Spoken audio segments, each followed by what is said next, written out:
Hello students, welcome to back N M Shiksha 1176। आप सभी का स्वागत है एक बार फिर से आपके अपने यूट्यूब चैनल एनएम शिक्षा 1176 में। आई होप आप सभी बहुत अच्छे होंगे और दिल लगा के अपने एग्ज़ाम की प्रिपरेशन कर रहे होंगे। तो अब आपके पास ज़्यादा वक्त नहीं है स्टूडेंट्स, तो आप सभी को हार्ड वर्क से ज़्यादा स्मार्ट वर्क पे फोकस करना है। और आपको लग रहा हो कि जोन से टॉपिक और क्वेश्चंस, इंपॉर्टेंट क्वेश्चंस आपके एग्ज़ाम में आ सकते हैं, जो हर साल एग्ज़ाम में आते हैं, प्रीवियस ईयर के क्वेश्चन पेपर में भी आ रखे हैं, आप उस पर ज़्यादा फोकस करिए। बिकॉज अगर हम ग्रेजुएशन लेवल पे देखें तो डीयू में हर बार क्वेश्चन रिपीट होते हैं और इस बार भी होंगे। तो चलिए अब हम वीडियो को स्टार्ट करते हैं। इस वीडियो में हम पढ़ने जा रहे हैं वैश्वीकरण के बारे में, ग्लोबलाइजेशन के बारे में, और एक ही वीडियो में मैं आपको पूरा टॉपिक क्लियर कर दूंगी, पूरा टॉपिक कवर करा दूंगी। तो चलिए वीडियो को स्टार्ट करते हैं। वैश्वीकरण, जिसको हिंदी में भूमंडलीयकरण भी कहा जाता है। तो चलिए पढ़ते हैं वैश्वीकरण के बारे में। वैश्वीकरण एक बहुआयामी प्रक्रिया है जिसमें विश्व स्तर पर पूंजी, मानव, वस्तु तथा विचारों का प्रवाह होता है। यानी कि वैश्वीकरण एक ऐसी बहुआयामी प्रक्रिया है जो पूरे विश्व में फैली हुई है, जिसमें विश्व स्तर पर पूंजी यानी कि पैसा, मानव यानी कि लोग एक जगह से दूसरी जगह, एक देश से दूसरे देश में जाते हैं, वस्तु, जैसे कि आपको पता है कि वस्तुओं का भी आदान प्रदान होता है, विचारों यानी कि अपने थॉट्स भी हम, अपने आइडियाज़ भी हम एक दूसरे को ट्रांसफ़र करते हैं। तो वही एक प्रक्रिया वैश्वीकरण कहलाती है, जिसको कहा जाता है वैश्वीकरण एक बहुआयामी प्रक्रिया है जिसमें विश्व स्तर पर पूंजी, मानव, वस्तु तथा विचारों का प्रवाह होता है। पूंजी का प्रवाह इसलिए क्योंकि एक देश का व्यक्ति दूसरे देश में जाके कमाई कर पैसा अपने देश में भेजता है। मानव पढ़ाई तथा कार्य के मिलने से में दूसरे देश में जाता है। ठीक है, यानी कि जो मानव है, जो अपने, ठीक है, व्यक्ति है, वो पढ़ाई के लिए, पैसे के लिए, जॉब के लिए, ठीक है, अपनी रोजगार के लिए एक देश से दूसरे देश में जाता है। ठीक है, एक देश में बनी वस्तुएं दूसरे देश में प्रभावित होती है। जैसे कि आपको पता है बिजनेस के लिए एक देश से दूसरे देश में वस्तुएं आती है, तथा वैश्वीकरण विचारों का प्रभाव भी होता है। ठीक है, आगे बढ़ते हैं। वैश्वीकरण के कारण पूंजी, मानव, वस्तु तथा विचारों के प्रवाह से लोगों या देशों के बीच में संपर्क स्थापित होता है। यानी कि जब हमारा रोजगार बढ़ेगा, एक देश से दूसरे देश में पैसा आएगा, लोग जाएंगे, तो लोगों के जाने से उनके आइडियाज़ होंगे, उनकी लैंग्वेज होंगी और बहुत तरह की चीज़ों का आदान प्रदान होगा। ठीक है, दूसरा, संपर्क स्थापित होने की वजह से देशों के बीच में संबंध घनिष्ठ हो जाते हैं।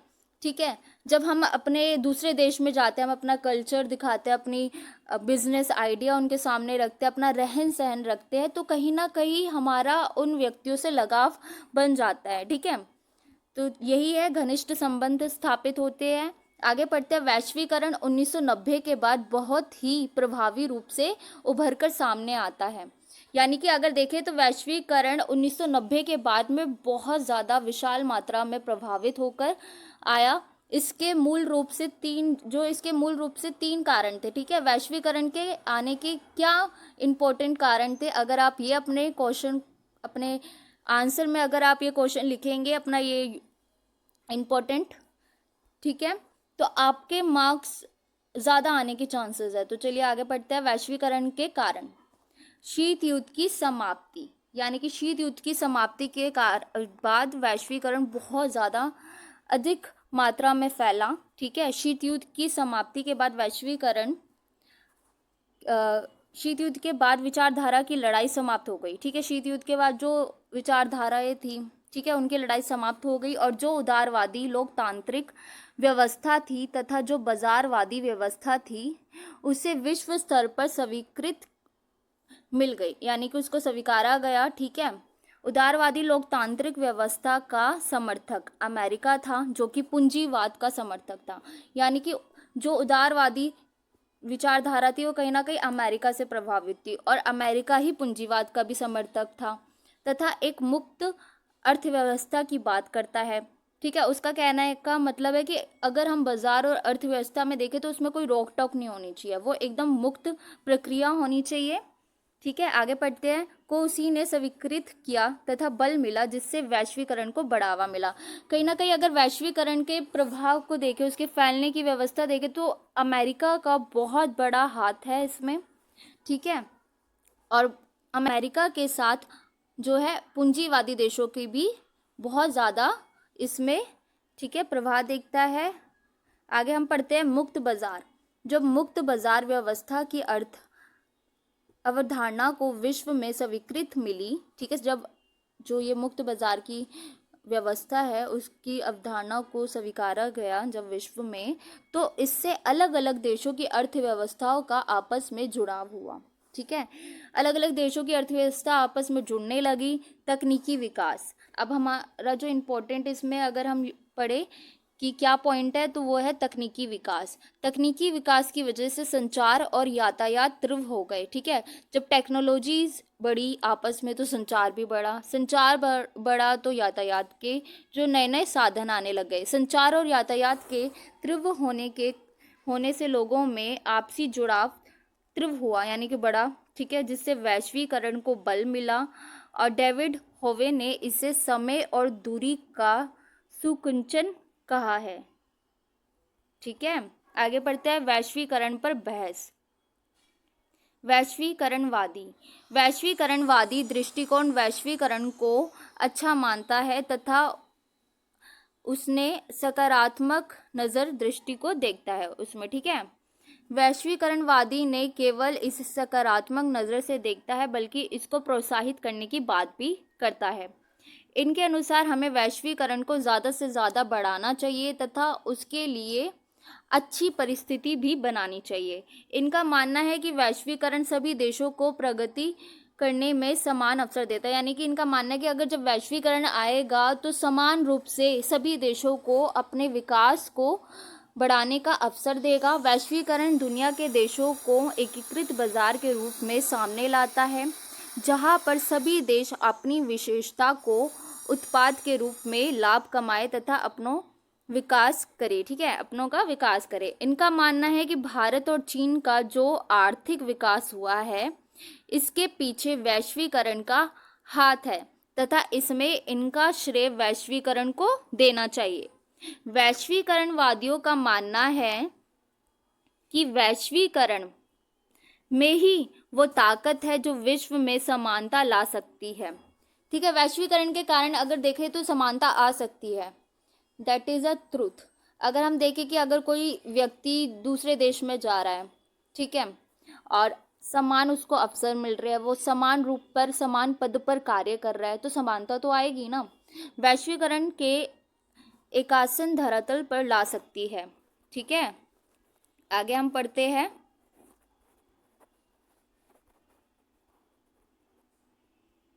शंकावादी दृष्टिकोण। ठीक है, शंकावादी दृष्टिकोण के लोग वैश्वीकरण को शंका की नज़र यानी कि नकारात्मक दृष्टि से देखते हैं। ये लोग वैश्वीकरण को प्रोत्साहन का विरोध करते हैं यानी कि उसके बढ़ावा का विरोध करते हैं। इनका मानना है कि वैश्वीकरण वर्तमान में नव उपनिवेशवाद और नव साम्राज्यवाद का रूप है।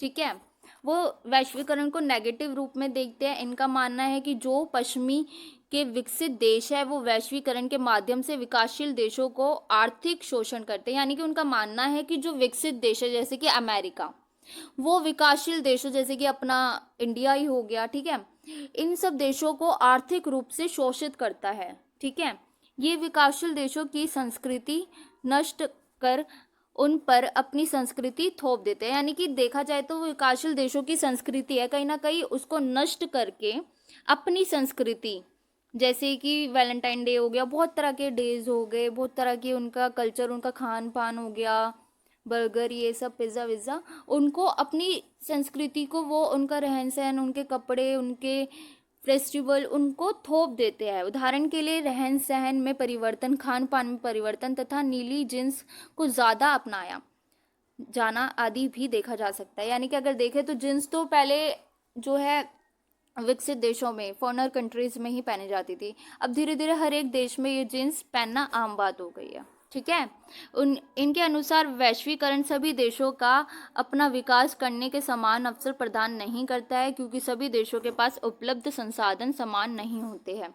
उनका मानना है कि जो वैश्वीकरण है वो सभी देशों को अपना विकास समान रूप से अब प्रदान करने का अवसर नहीं प्रदान करता है। क्योंकि सबके पास, जो अगर देखा जाए विकासशील देश है, जो विकसित नहीं है, अब विकसित देश है, उनके पास वो संसाधन है ही नहीं कि वो अपनी क्षमता को, ठीक है, उजागर कर सके। परिवर्तनवादी दृष्टिकोण के लोग वैश्वीकरण को सकारात्मक तथा नकारात्मक ना देखकर तटस्थ यानी कि अलग दृष्टिकोण नजरिए से देखते हैं। ये वैश्वीकरण के मूल्य रहित अध्ययन पर जोर देते हैं। ये वैश्वीकरण के सकारात्मक या नकारात्मक अध्ययन पर जोर नहीं देते हैं। वैश्वीकरण मानवीय इतिहास में होने परिवर्तन की आज एक कड़ी है। ठीक है। आज जो वैश्वीकरण है वह मानवीय इतिहास में होने वाले परिवर्तन का ही हिस्सा है। इनके अनुसार वैश्वीकरण आज के युग की सच्चाई है। आज की युग की सच्चाई है। ठीक है। चलिए आगे पढ़ते हैं। ये मानते हैं कि हमें वैश्वीकरण की सच्चाई को अपनाकर हमें उसके साथ तालमेल बिठाकर ज़्यादा से ज़्यादा विकास करने पर जोर देना चाहिए, इसका सकारात्मक तथा नकारात्मक पक्ष को छोड़कर। आगे पढ़ते हैं वैश्वीकरण के आयाम। आप सभी को पता होगा कि अगर जब हम वैश्वीकरण का टॉपिक जो है लिखते हैं, क्वेश्चन अटेम्प्ट करते हैं अपने एग्जाम में, तो कहीं ना कहीं आयाम पे भी बहुत ज़्यादा इस पे, ठीक है, क्वेश्चन आता है। ये बहुत ज़्यादा इम्पोर्टेंट आपका टॉपिक हो गया है, बहुत ज़्यादा इम्पोर्टेंट आपका पॉइंट है जो कि आपको पढ़ के जाना चाहिए। एक ही वीडियो में मैं आपको पूरी यूनिट कवर करा रही हूँ वैश्वीकरण की, चाहे वो उसके नकारात्मक सकारात्मक दृष्टिकोण हो गए, वैश्वीकरण की अवधारणा हो गई, वैश्वीकरण के आयाम हो गए, यह आपको पूरी एक ही वीडियो में कवर हो जाएगा। तो चलिए पढ़ते हैं आगे वैश्वीकरण के आयाम। तकनीकी पहलू, तकनीकी आयाम। ठीक है। सकारात्मक प्रभाव इसमें हम पढ़ेंगे। तकनीकी प्रभाव में तकनीक को वैश्वीकरण का वाहक कहा जाता है, यानी वैश्वीकरण को जो चलाता है। ठीक है। वैश्वीकरण को आगे बढ़ाने के लिए टेक्नोलॉजी का बहुत बड़ा हाथ है। ठीक है। 1990 में वैश्वीकरण को जो तीव्र गति मिली थी वह तकनीकी विकास की वजह से ही थी। अगर देखा जाए तो 1990 में अगर वैश्वीकरण को तीव्र गति यानी कि बहुत तेजी से अगर वैश्वीकरण को किसी चीज़ ने फैलाया तो वो टेक्नोलॉजी थी। ठीक है। आगे पढ़ते हैं। विज्ञान और तकनीकी विकास से वैश्वीकरण को गति मिलती है। वैश्वीकरण के विकास के साथ ही तकनीकी विकास होता है। प्रौद्योगिक क्षेत्र में हुए क्रांतिकारी परिवर्तनों ने दुनिया को वास्तव में एक वैश्विक ग्राम बना दिया है। ठीक है।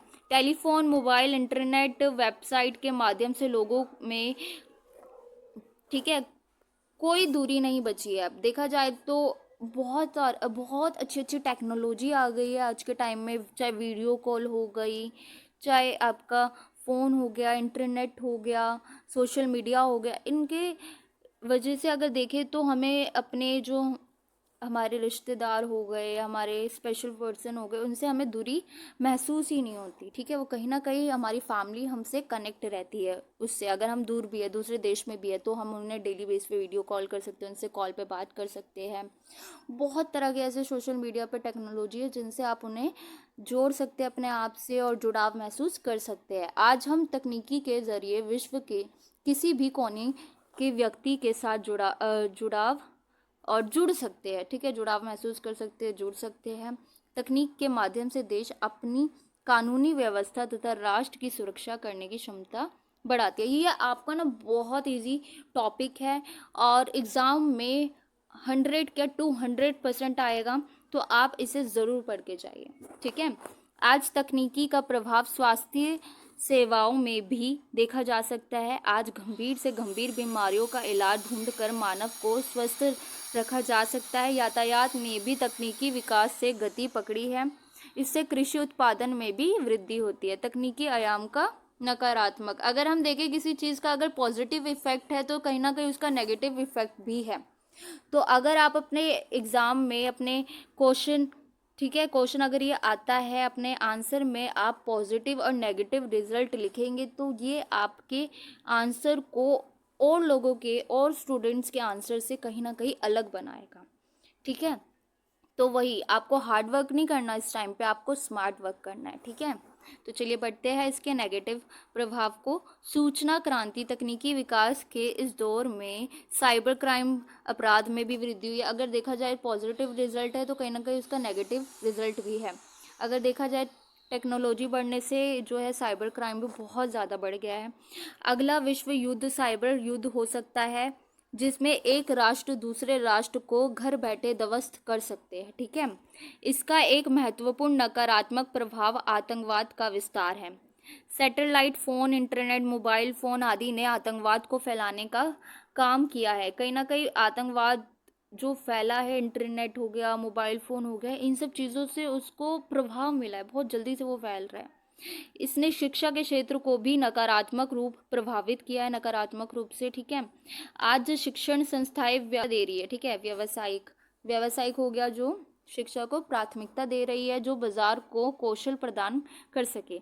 आजकल आपने देखा होगा कि 12वीं के छात्र पूरे देश में फैल गया है, सब बर्गर मैकडोनल्ड की बातें ही करते रहते हैं। ठीक है, चलिए आगे पढ़ते हैं। वैश्वीकरण का राजनीतिक पहलू, इसका सकारात्मक प्रभाव पड़ेंगे हम। पहले, वर्तमान में वैश्विक व्यवस्था राज्य आधारित है। वैश्वीकरण के फलस्वरूप राज्य की ताकत में इजाफा हुआ है। आधुनिक तकनीक की वजह से राज्यों के पास अपने नागरिक के बारे में सूचनाएं जुटा सकते हैं। ठीक है, अगर देखें तो टेक्नोलॉजी बहुत इजी हो गया है देश को चलाना। ठीक है, आगे हम पढ़ते हैं। सूचनाओं के माध्यम से राज्य बेहतर तरीके से काम कर सकते हैं, इसके कारण उनकी काम करने की क्षमता बढ़ी है।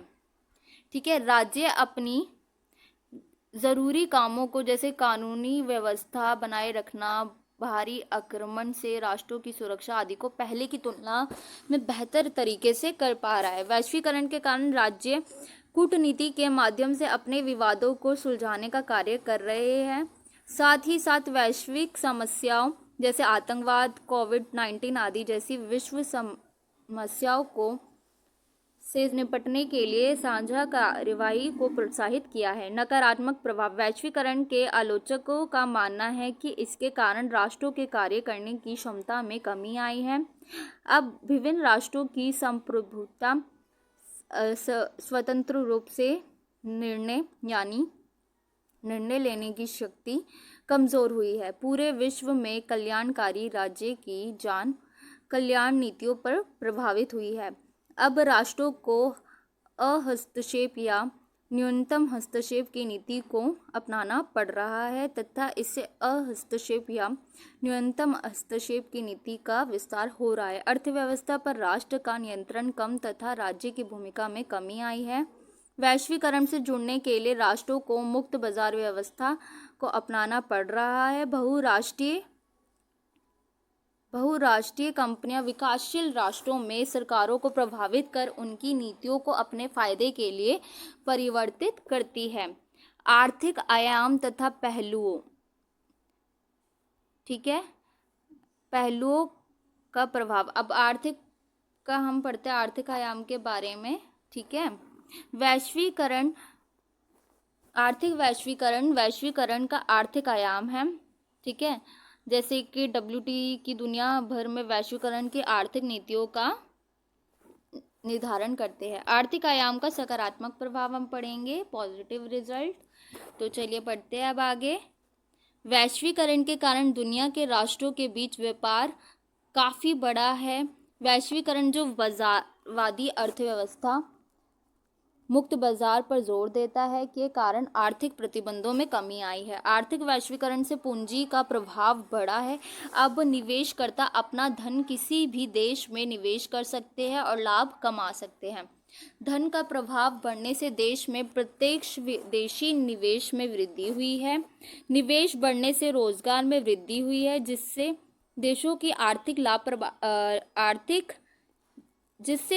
को आर्थिक लाभ प्राप्त है और बेरोजगारी में कमी आई है। आर्थिक वैश्वीकरण के कारण देश में पूंजी का प्रभाव बढ़ने से देश के विदेशी मुद्रा कोष में वृद्धि हुई है। आर्थिक वैश्वीकरण की वजह से देश के विकास में तीव्र गति पकड़ी है। इससे आधारभूत संरचना का भी विकास होता है, आधारभूत संरचना जैसे सड़क, बिजली, पानी आदि। अब हम इसका नेगेटिव इफेक्ट पढ़ते हैं। ठीक है, नकारात्मक प्रभाव। आर्थिक वैश्वीकरण में मुक्त बाजार को बढ़ावा दिया जाता है, जिससे विभिन्न कंपनियां व्यापार के लिए देशों में आती है तथा लाभ कमाकर अपने देश में ले जाती है। आर्थिक वैश्वीकरण के कारण पर्यावरण को बहुत नुकसान पहुंचा है। इससे वायु प्रदूषण, जल, जमीन आदि प्रदूषित हो रहे हैं। इसके कारण सरकारें कुछ कार्यों से अपने हाथ खींच रही है और सामाजिक न्याय की तरफ ध्यान नहीं दे रही है। ठीक है, कहीं ना कहीं जो है अपनी गवर्नमेंट भी, ठीक है, इससे प्रभावित हो रही है। ठीक है, उनका भी लापरवाही देखी जा रही है, जिसके कारण सरकार पर आश्रित लोगों की स्थिति खराब होती जा रही है। इससे सामाजिक कल्याण में कमी आई है। कुछ अर्थशास्त्रियों ने इसे पुनः उपनिवेशीकरण कहा है। आर्थिक वैश्वीकरण के कारण मुक्त व्यापार होने से बड़ी बड़ी कंपनियां अल्प विकसित और विकासशील देशों में कंपनियों स्थापित होने की वजह से वहां के लघु तथा कुटीर उद्योग बर्बाद हो गए। इससे बेरोजगारी उत्पन्न होती है, क्योंकि वैश्वीकरण से तकनीकी विकास तथा उत्पादन को आधुनिक तकनीक के माध्यम से किया जाने लगा, जिससे जहां पहले किसी काम को करने में 100 लोग लगते थे, उस काम को करने के लिए एक व्यक्ति मशीन को चलाकर उन 100 व्यक्तियों की जगह काम कर रहा है। अगर अब हम निष्कर्ष की बात करें कि इसका निष्कर्ष क्या निकलते हैं, उपरोक्त कथन से हमने जाना कि वैश्वीकरण एक बहुआयामी प्रक्रिया है। ठीक है, तथा वैश्वीकरण के कुछ नकारात्मक प्रभाव एवं परिणाम भी है तथा ये मानव जीवन के समस्त क्षेत्रों को प्रभावित करता है। तो टॉपिक यहीं समाप्त होता है। आई होप आप सभी को ये टॉपिक अच्छे से क्लियर हो गया होगा, और अगर आपको कुछ भी डाउट है या कुछ समझ में नहीं आया है आपको, तो आप मुझे कमेंट करके बता सकते हैं। और अगर आपको ये नोट्स चाहिए तो आप मुझे कमेंट करके बता सकते हैं। टेलीग्राम को आप ज्वाइन करिए, वहाँ पे आपको ये नोट्स अवेलेबल करा दिए जाएंगे। ठीक है, आपको वहाँ पे ये नोट्स मिल जाएंगे। और आई होप आपको ये वीडियो बहुत अच्छी लगी होगी और आपको एक ही वीडियो में आपका पूरा टॉपिक क्लियर हो गया है। ठीक है, तो आपको अब वैश्वीकरण के बारे में और कुछ पढ़ने की ज़रूरत ही नहीं है। आप बस इतना पढ़ लीजिए, आपके एग्ज़ाम में मार्क्स पक्के हैं इस क्वेश्चन के। ठीक है, और आई होप आपको ये वीडियो अच्छी लगी होगी और आपने वीडियो को अब तक लाइक कर दिया होगा, और अपने फ्रेंड्स को ज़्यादा से ज़्यादा अपने फ्रेंड्स को ये वीडियो शेयर करिए ताकि उनका भी ये टॉपिक क्लियर हो सके। और चैनल को अगर आपने अभी तक सब्सक्राइब नहीं किया है, आप फर्स्ट टाइम मेरी वीडियो को देख रहे हैं, तो चैनल को सब्सक्राइब कर लीजिए। और ऐसे ही इम्पॉर्टेंट टॉपिक पे मैंने ऑलरेडी वीडियो बना रखी है, तो आप चैनल को जाके विज़िट करके आप वो वीडियोस देख सकते हैं, जैसे पेरिस छात्र आंदोलन हो गया या फिर चिपको आंदोलन हो गया। ठीक है, ऐसे इम्पॉर्टेंट टॉपिक पे मैंने वीडियो बना रखी है, चाहे वो हिस्ट्री की हो, चाहे वो पॉलिटिकल साइंस की हो, पोल साइंस की हो, आप एक बार देख सकते हैं। Thank you for watching. आप सभी का सपोर्ट इतना ज़्यादा मिल रहा है, बहुत ज़्यादा अच्छे अच्छे कमेंट आते हैं, मुझे बहुत ज़्यादा सपोर्ट मिल रहा है, तो दिल से थैंक यू आप सभी का कि आप सब मुझे बहुत ज़्यादा सपोर्ट कर रहे हैं, बहुत ज़्यादा आप सभी का प्यार मिल रहा है। तो चलिए अब अगली नेक्स्ट वीडियो में मिलते हैं, और इसी तरह आप अपना प्यार और सपोर्ट बनाए रखिए। Thank you for watching.